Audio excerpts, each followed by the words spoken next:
About 2 years ago, I bought a couple bottles of Mexican opals, and I kind of started to work them. And then I thought, I might take a video of the process here, because I'm sure a lot of people here that like this channel watch videos for the opals. So I bought two of these jars. One was $120, and I think the other one was $40.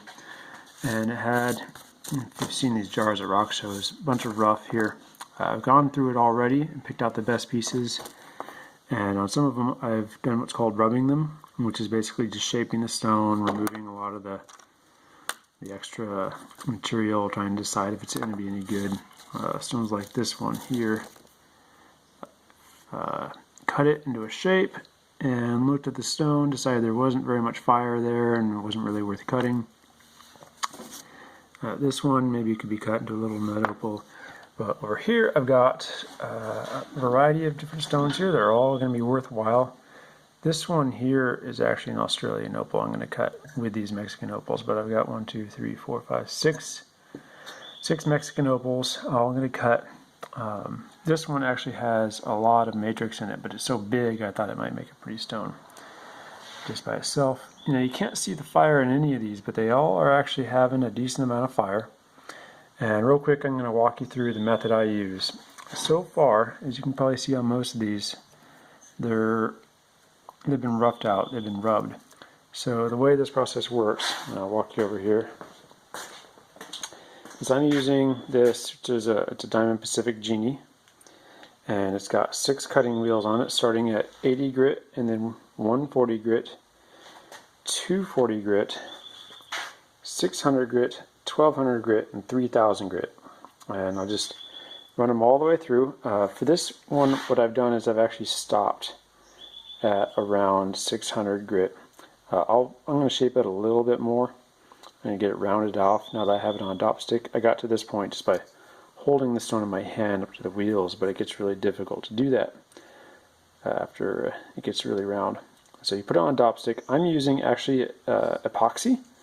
It's epoxy 6000, you get it at craft stores, and it goes on there, holds the stone really well, and then I use an X-Acto knife and cut it off when I'm all done. So I've done these, I'll shape these stones, they're almost ready to polish, and for polishing I'm using a Fordham handpiece here, and I have a little paint fume extractor hood in case it gets extra dusty. I can do the polishing over here. And I have here these different color-coded syringes of diamond compound. And I've made myself a little cheat sheet here. I found I really don't need to use the 14, 20, 26, or 40 grits. These are micron sizes. But I start at around 10, work my way down to 0.5, which is this brown one here.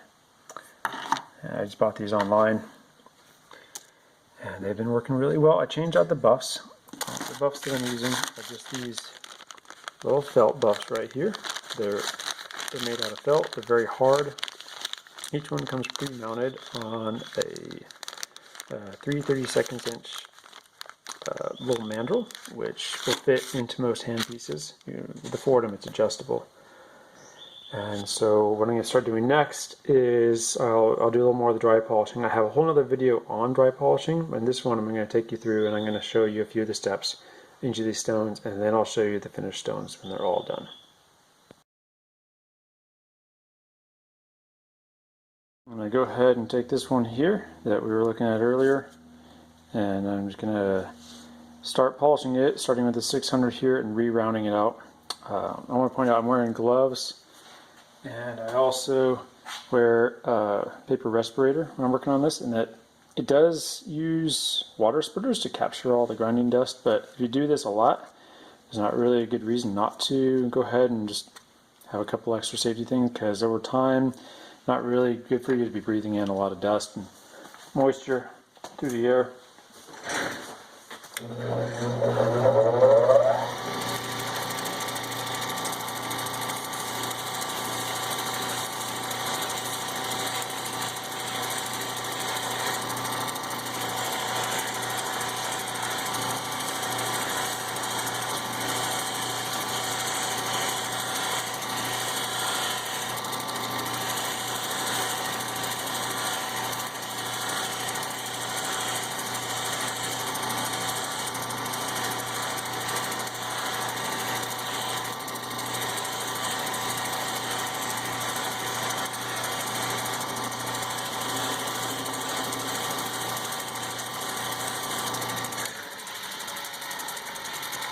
So one reason why these Nova wheels are great is the wheels are spongy.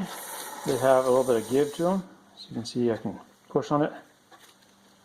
And that means that when I'm pushing the stone in, it's actually conforming to the stone. Helps me really round it out a lot better.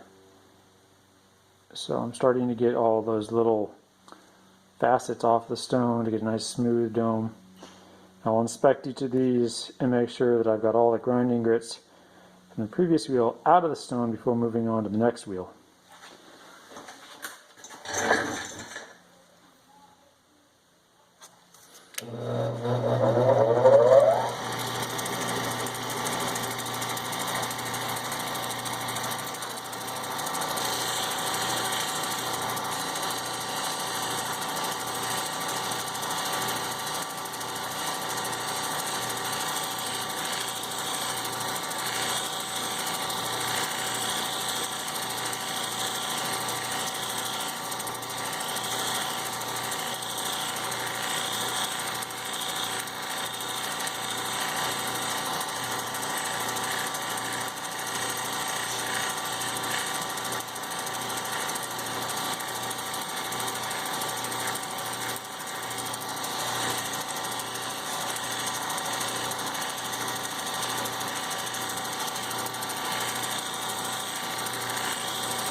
You kind of start to see why the epoxy is so nice.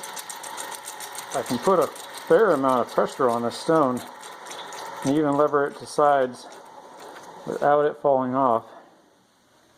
Now you can kind of start to see I'm getting some highlights on the stone. It doesn't really have any flat spots anymore, which is good because at this point these two wheels really don't remove very much material. I have to get it rounded on this wheel. This one's kind of a pre-polished. The 3000 grit will get it pretty shiny, but not really quite shiny enough, which is why afterwards I then move on to those diamond pastes, which I'll demonstrate in a second. Always look at it, make sure you got all the flat spots off. We're moving on. Find any. Go back a grit, smooth them out again before moving on to the next one. This is when you can also start to really see what the opal is going to look like. I can tell now from looking at this one, there's really not a lot of fire in it. Not as much as I would like. And sometimes you do these jars and you get your money out of them, sometimes you don't.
It's important to keep it moving, even on the finer grits, so you don't burn the opal or get any flat spots. Even with the water lubrication, you can still burn the stone if you hold it in one spot for too long. You have to be able to allow the water to get in between the opal and the grinding wheel.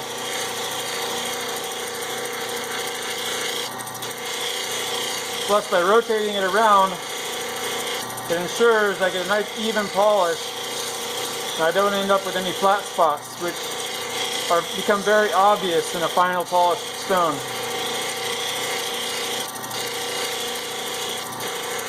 Taking your time. Still pushing pretty hard on the grinding wheel here. in order to help the grinding wheel wrap around the stone, get a nice curved surface.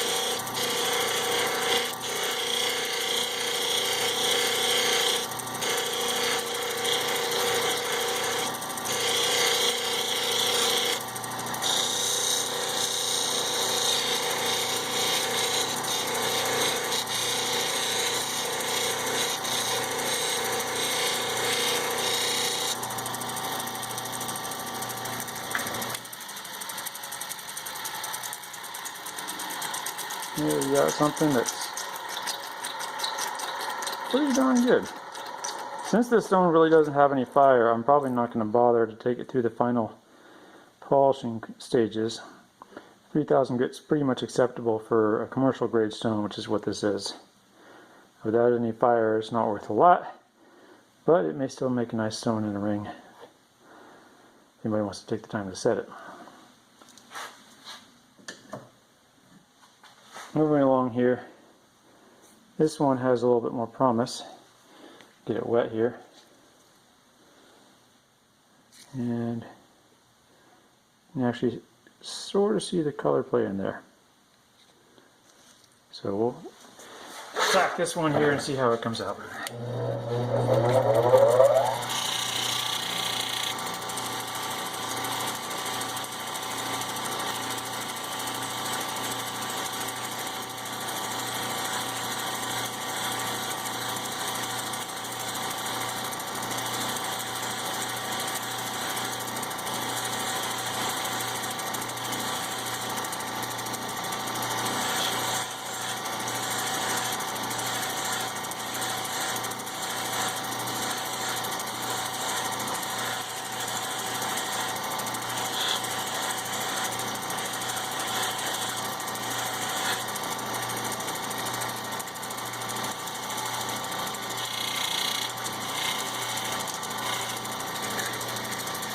So what I do at the end there, when I hold the stone sideways, is I'm trying to keep the edge of the stone from being razor sharp. A lot of people like to have a real sharp edge around the stone so they can set it in a really shallow bezel or shallow prongs. But that really becomes problematic as a jeweler because the stone is a lot more likely to chip along a really thin edge. So with opals, which are more prone to chipping while being set, I'll give a much thicker edge all the way around. And that'll help keep the stone more stable while setting and also more resistant to being cracked while being worn as a ring or a pendant.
This stone is actually turning out really nice.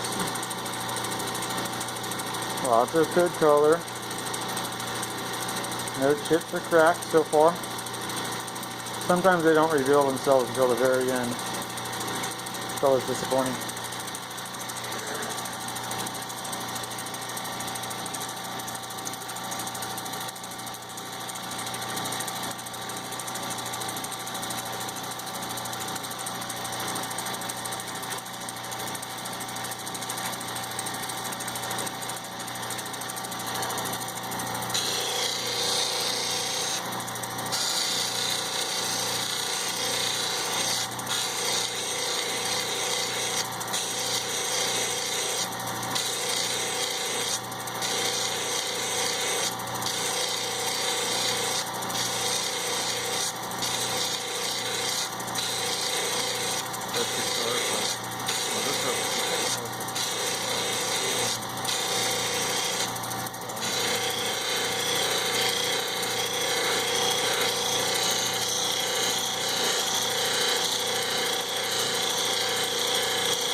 this one I'm definitely going to set aside and do the diamond grit polishing on. Because it doesn't take too long to do the second half of the polishing. I've done 2 stones now here in about 12 minutes, so that's about 6 minutes a stone. This is this big one here. I'm really curious to see how it looks when it's done.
So I'm going to pause the video now, and then we'll pick this up again after I've finished polishing all these stones. They've all been dry rubbed, polished, etc. I've got a nice polish on them, if I can get the camera to focus here. There we go.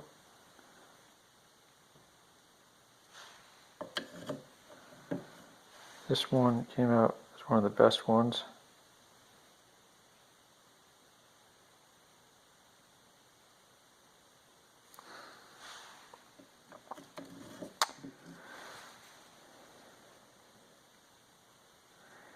If you want to see more of how I do the dry polishing, the link to that is up there in the corner. Just click on that, and that'll take you to the dry polishing process video, which is just a separate video going over how to polish stones using diamond paste and a Fordham or a Dremel or other hand power tool.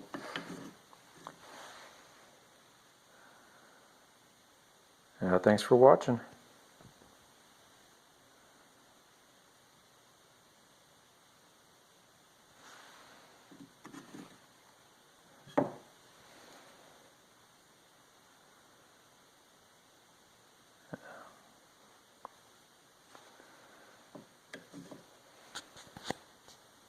This little one for last is my favorite. It started out as an oval, but a little bit of the edge came off during cutting. But you can see here, it's got pretty good color play in it, and I really like the milky clear base. So here's the finished pieces here.